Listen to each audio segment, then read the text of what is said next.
Bom dia, turma, bom dia, oitavo ano, tudo bem com vocês? Nessa aula, nós vamos fazer a correção da avaliação diagnóstica, tá bom? Da atividade diagnóstica que foi feita na segunda-feira para quem foi para a escola e eu dei um prazo aí de realização para quem está no 100% remoto. E eu pedi que vocês enviassem aí essa atividade respondida até quarta-feira. Então, se você ainda não mandou a atividade respondida, envie antes de fazer a correção, tá bom?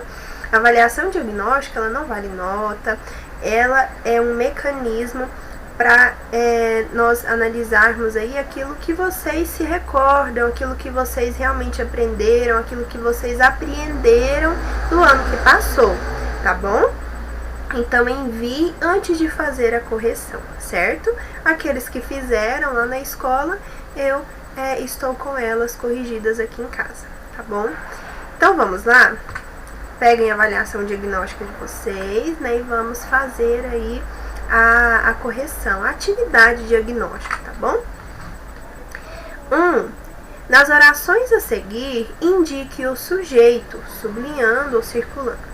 Pessoal, um dos conteúdos que nós vimos lá no 7º ano foi a questão do sujeito, predicado, mas nós vimos de forma mais profunda aí o sujeito, os tipos de sujeito, e neste ano, no 8º ano, vocês vão estudar melhor o predicado, tá bom? Inclusive agora já no início do ano. Então vamos lá.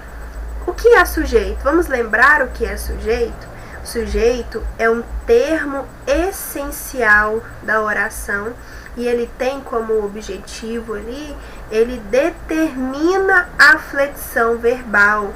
Então, se nós vamos olhar uma oração, nós podemos pegar aí o verbo, né, identificar o verbo e observar qual é o termo que determinou a sua flexão. Esse termo é o sujeito. É claro que nós temos vários tipos de sujeito, né? Sujeito indeterminado, sujeito desinencial, mas ali eu coloquei apenas sujeitos que estão explícitos, tá? Para nós identificarmos aí este sujeito, tá bom? Vamos lá, é bem tranquilo.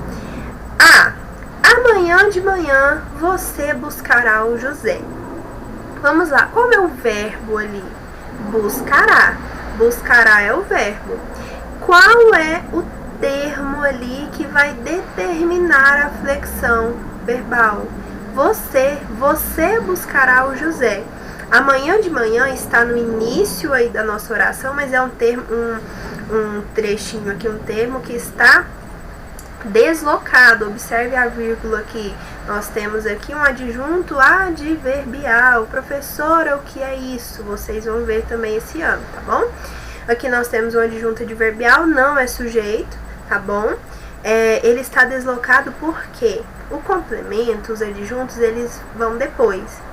Na forma aí, na sequência, na ordem aí, entre aspas, normal, seria você buscará o José amanhã de manhã. Mas esse termo está deslocado. É possível fazer isso na língua, né? A língua permite isso.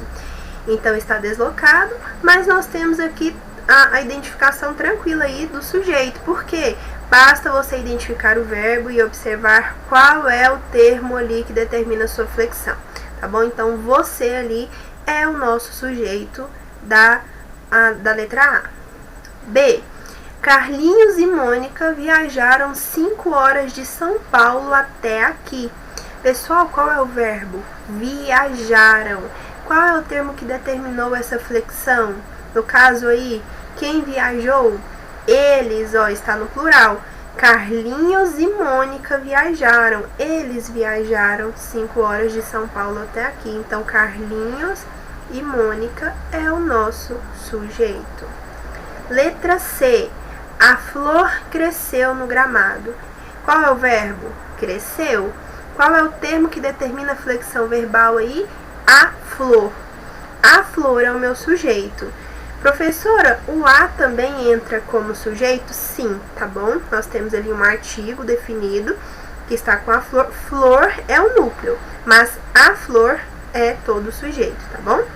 Então, a flor é o sujeito da letra C. O lindo campo floresceu na primavera. Qual é o verbo? Floresceu. Então, floresceu é o meu verbo. Qual é o termo que determina essa flexão verbal? O lindo campo. Aqui, além do artigo, eu tenho um adjetivo, né? Aliás, eu tenho aqui, sim, eu tenho um adjetivo, lindo. Esse adjetivo, ele está antes do meu substantivo, tá bom?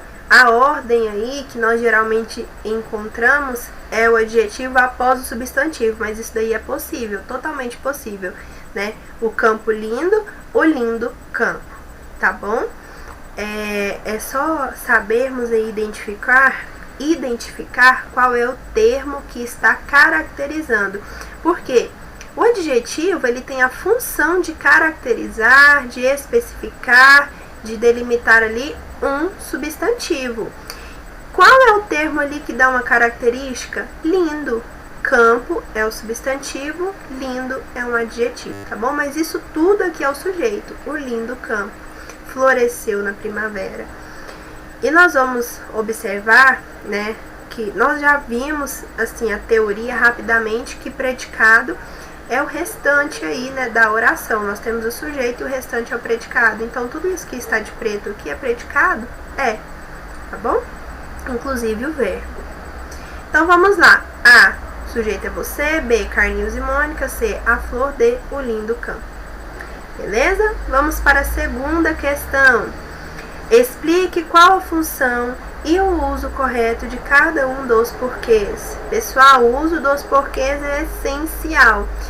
Confunde, sim, né? Por isso que nós temos que ver e rever aí sempre o uso dos porquês, para sabermos utilizarmos aí nos nossos textos, nas nossas respostas, tá bom? Que é fundamental. Tem muita gente que termina o ensino médio sem saber utilizar os porquês. Tem muita gente que termina a graduação, o ensino superior, sem saber utilizar os porquês. Então, é fundamental, seja essa pessoa diferente, tá bom? Aprenda os porquês, a utilização, o uso dos porquês. A, porquê separado e com acento. Este porquê, ele vai no final das perguntas, certo? Então, porquê separado com acento, final de perguntas, tá bom? Você chegou atrasado, por quê? Eu utilizaria aí o porquê separado e com acento. B, porquê junto e sem acento. Esse é utilizado para explicação. Porque dormi até tarde. Eu iniciei uma explicação, uma justificativa. Então, eu colocaria ali o porquê separado e sem acento. C, porquê separado e sem acento. Perdão, aqui na B é porquê junto, sem acento, tá? Confundi. Agora sim, C, porquê separado e sem acento. Esse porquê aqui, ele vai no início da pergunta. Por que você chegou atrasado? Observe que no primeiro exemplo que eu coloquei, o porquê ia no fim da frase, no fim da pergunta. Agora esse vem no início da frase, no início da pergunta, tá bom? Letras D, a última aí, porque junto com acento. Esse porquê, ele é substantivado. Ele equivale a um substantivo, né? Geralmente ele vem antecedido de algum determinante, um artigo, numeral, tá bom? Não encontrei o porquê desta pergunta. Não encontrei o porquê desta ação, né? O porquê deve ser encontrado. Então, esse porquê junto aí com acento, ele equivale a um substantivo, ele é substantivado, tá bom? Então, vamos lá? Porquê separado com acento, final de pergunta. Porquê junto, sem acento, explicação. Porquê separado e sem acento, início de pergunta. E porquê junto e com acento equivale a um substantivo, tá bom? Leia a charge a seguir e responda o que se pede. Aqui nós temos uma charge que é um gênero textual, que nós temos aí a utilização da linguagem mista, né? Nós temos desenhos, imagens e também a linguagem verbal, e tudo isso é importante, então nós devemos analisar aí tanto o desenho quanto as falas, tá bom? Então vamos lá, temos aqui uma mulher se olhando no espelho e diz: eu odeio estes pneus. Está apertando aqui a barriguinha, então ela está se referindo ao pneu aqui da gordurinha dela, né? E aqui eu tenho um mosquito aqui com os pneus, está ao ar livre, né? E aqui está cheio de água. E ele diz: eu adoro esses pneus. Então aqui nós temos o Aedes aegypti, né? Já conseguimos tirar essa referência. Outra coisa importante, é necessário utilizar os conhecimentos prévios nossos para interpretar. Quem não sabe o que é dengue, quem não sabe o que é o Aedes aegypti, não vai entender bem ali essa charge, certo? Mas como é um problema muito comum, né, infelizmente é um problema muito comum aí, nós sabemos, acredito que todos vocês tenham compreendido aí essa charge, tá bom? Terceira questão. No 7º ano, estudamos transitividade verbal, que se trata de verbos que pedem ou não complemento. Eu peço perdão porque lá na avaliação de vocês estava completo, tá bom? Ao digitar, houve a correção ali para completo, é complemento, tá bom? Então, transitividade verbal é quando nós trabalhamos ali o verbo, se ele pede ou não complemento, certo? Olhando essas duas orações, caracterizadas pelas falas dos personagens da charge, indique se há ou não objeto, ou seja, complemento. O complemento verbal ele é chamado de objeto, certo? E aí nós temos objeto direto e objeto indireto, tá bom? E se há, indique qual é este complemento de sua classificação, justamente se é objeto direto ou indireto. Bem, se o verbo ele pede complemento, ele é um verbo transitivo, ou seja, ele precisa de um complemento. Esse complemento ele pode ser um objeto direto, que o complemento vai se ligar ao verbo sem preposição, então é uma ligação ali direta, por isso que é objeto direto. E se eu tenho ali um complemento que possui preposição, nós temos ali um objeto indireto, certo? Porque há a preposição ali, se liga indiretamente porque tem a preposição ali, tá bom? Então, o verbo transitivo direto pede um complemento direto, um objeto direto, e o verbo transitivo indireto pede um objeto indireto que possui preposição. Já o verbo que não precisa de complemento, ele é chamado de intransitivo, tá bom? Verbos intransitivos são aqueles que não necessitam de complemento. Mas o nosso caso aqui é observar se precisa de complemento e qual é esse complemento. Observe: eu odeio estes pneus. E depois, eu adoro esses pneus. Vamos lá. Cadê o verbo? Odeio. Eu odeio. Está na primeira pessoa do singular. Eu odeio. Eu odeio o quê? Observe a pergunta. A partir daí eu já percebo que é um verbo transitivo direto. Ele está pedindo aí um objeto direto, certo? Então, eu odeio. Odeio o quê? Estes pneus. Professora, mas tem o estes aqui. Estes não é preposição, é pronome demonstrativo, tá bom? Então, é preposição que vai indicar aí o objeto indireto. Ali é pronome, então tudo bem. Então, odeio estes pneus. Necessita de complemento? Sim. Há complemento? Há. E é um objeto direto porque não tem preposição. E qual é este objeto direto? Estes pneus. Agora, eu adoro. Adoro é o nosso verbo aqui. Adoro. Adoro o quê? Mais uma vez um verbo transitivo direto. E nós temos aqui, mais uma vez, um objeto direto, sem preposição. Temos mais uma vez aqui um pronome demonstrativo. Mas se não é preposição, então é objeto direto, tá bom? Então, sim, há complemento, temos objeto direto, que é esses pneus. Vamos aqui para a nossa última página. 4. Com suas palavras, explique o que é voz passiva, voz ativa e voz reflexiva, que nós vamos entrar nas vozes verbais. Nós vimos rapidamente ano passado a questão das vozes verbais. Nós vamos trabalhar também este ano, tá bom? De forma mais detalhada, mas nós vimos o que é voz passiva, voz ativa e voz reflexiva. Bem, a voz ativa é quando, ao observar ali o verbo, eu vejo que, aliás, vamos começar aqui com a, né? Voz passiva. Voz passiva é quando eu observo o verbo, analisando, e eu vejo que o sujeito vai receber a ação ali do verbo. Verbo não é uma classe de palavras que indica ação, com certeza você já viu isso. O sujeito, na voz passiva, ele vai receber essa ação verbal, certo? Então, ele vai ser o alvo da ação. O sujeito recebe a ação expressa pelo verbo. Esta ação é realizada pelo agente da passiva. Então, o sujeito, como ele não é ativo, eu vou ter um agente da passiva. Agente, pessoal, é aquele que age, certo? Então, se o verbo ele vai indicar uma ação, um agir, então nós temos quem vai agir, quem recebe essa ação, que é o sujeito, tá bom? Então, voz passiva, o sujeito recebe a ação. Vamos para um exemplo? O celular foi buscado por Leonardo. Observe, identificando ali o verbo, nós temos uma locução verbal, foi buscado. E aí, quem vai determinar essa flexão verbal? O celular foi buscado. Então, o celular é o sujeito. E observe que esse sujeito, ele está recebendo a ação. O celular, ele foi buscado.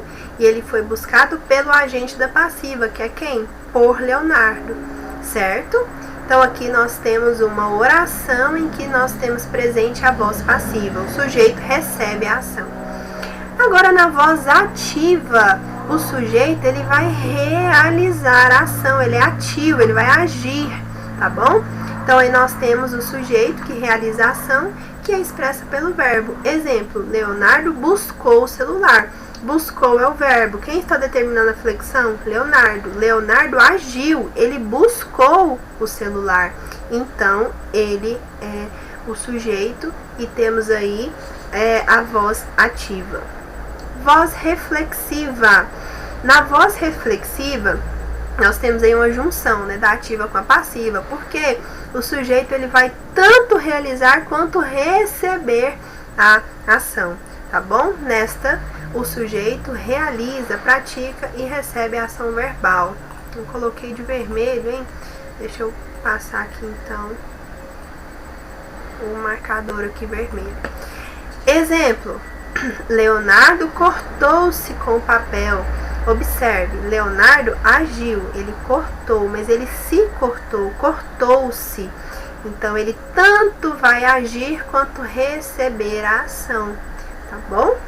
Então, nós temos aí 3 vozes verbais, é um conteúdo bem tranquilo, tá bom? Basta observar aí se o sujeito vai receber ou vai realizar a ação ou ambos, certo? Quinta questão. Relacione a primeira com a segunda coluna. Nós temos aqui os tipos de sujeito: sujeito simples, sujeito composto, sujeito desinencial e sujeito indeterminado. Vamos lá? Sujeito formado com mais de um núcleo. Se o sujeito tem mais de um núcleo, ele é composto. O núcleo é a parte principal, é a palavra principal ali do sujeito. Lembra que nós falamos disso mais atrás? Então, se tenho mais de um núcleo, eu tenho um sujeito composto, letra B. Não é possível identificar o sujeito, não se sabe qual é. Se eu não sei identificar, ele é um sujeito indeterminado, tá bom? Então, sujeito indeterminado, letra D. Constituído de um núcleo apenas. Se eu tenho apenas um núcleo, ele é um sujeito simples, tá bom? Letra A. E a última aqui, também chamado de oculto ou elíptico, é identificado pela terminação, flexão do verbo. Então, eu consigo identificar esse sujeito a partir da desinência verbal, por isso que ele é chamado de sujeito desinencial. mas ele também pode ser chamado de oculto ou elíptico, tá bom? A partir da desinência que nós vamos ver. Por exemplo, procurei um emprego. Observe que eu não tenho sujeito ali explícito.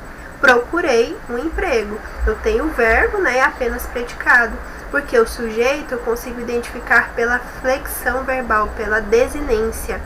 Eu procurei, porque o burei ali, ao finalzinho, a desinência, eu sei que é da primeira pessoa do singular. Eu procurei, tá bom? Então, ele é um sujeito desinencial. Agora sim nós vamos para a última página. 6. Sobre a oração sem sujeito, marque a alternativa correta. E aqui nós temos algumas alternativas sobre a oração sem sujeito. Isso existe? Existe. A. É formada com verbos impessoais, sempre na terceira pessoa. Não há termo que determine a flexão verbal, ou melhor, não existe sujeito. Olha, não existe sujeito promovendo a ação verbal. E eu preciso daquela oração sem sujeito. Então, já vimos que é essa, né? Vamos só verificar o restante. É chamada também de sujeito inexistente, correto, tá bom? Então, já encontramos aqui letra A. Vamos só ler as demais. São conhecidas como orações subordinadas, visto que precisam de outra para fazer sentido? Não, não é sinônimo oração sem sujeito e oração subordinada, tá bom? Elas são dependentes de outra oração, por isso não há sujeito. Não. C. São orações que dispensam a utilização de verbos, visto que nem todas as orações possuem verbo. Meu Deus, pessoal, todas as orações possuem verbo, tá bom? Para ser oração, precisa de ter verbo. D. Caracterizam-se por complementarem os verbos intransitivos. Primeiro, o verbo intransitivo precisa de complemento? Não, tá bom? Então, a letra A. E a última questão é uma resposta pessoal, porque eu quero que vocês falem aí o que vocês lembram de ter estudado em língua portuguesa, produção textual, no ano anterior, tá bom? Então ficam livres aí vocês para responderem essa questão. Agora sim terminamos, certo? Então até a próxima aula. Qualquer dúvida eu estou disponível no plantão para vocês das 7 às 11, tá bom? Tenham também um ótimo final de semana.